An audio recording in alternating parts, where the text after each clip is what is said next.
বাবু সাহেব, হ্যাঁ বলো। আমার তো ছোটখাটো একটা আয়োজন আছে, মানুষ টানুষ খাওয়ামু আর কি।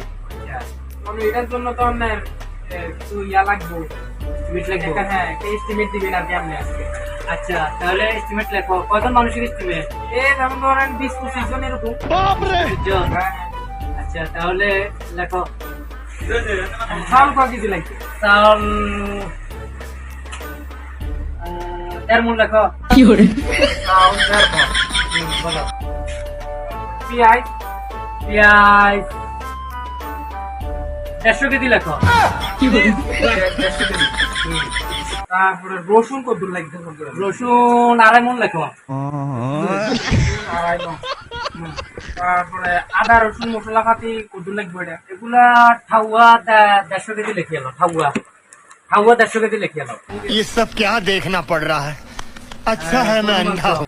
আচ্ছা, গরুর মাংস কত লাগবে? গরুর মাংস 3.5 মণ লেখো।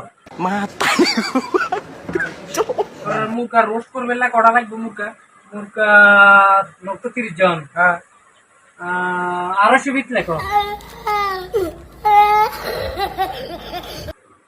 ঠিক আছে বাবু সাহেব, তাহলে এস্টিমেটটা পাইলাম। ঠিক আছে, তেল তেল লেখো। তেল তো মনে নাই, তেলটা লেখো। তো আচ্ছা আচ্ছা, তেল তো লাগবো। তেল কয় লিটার লাগবো? তেল সব মিলাই 14 কেজি। আর এই 1450 কেজি লেখো। 1450 কেজি। 1450 কেজি। হ্যাঁ 1450 কেজি লাগবে লেখো। ঠিক আছে।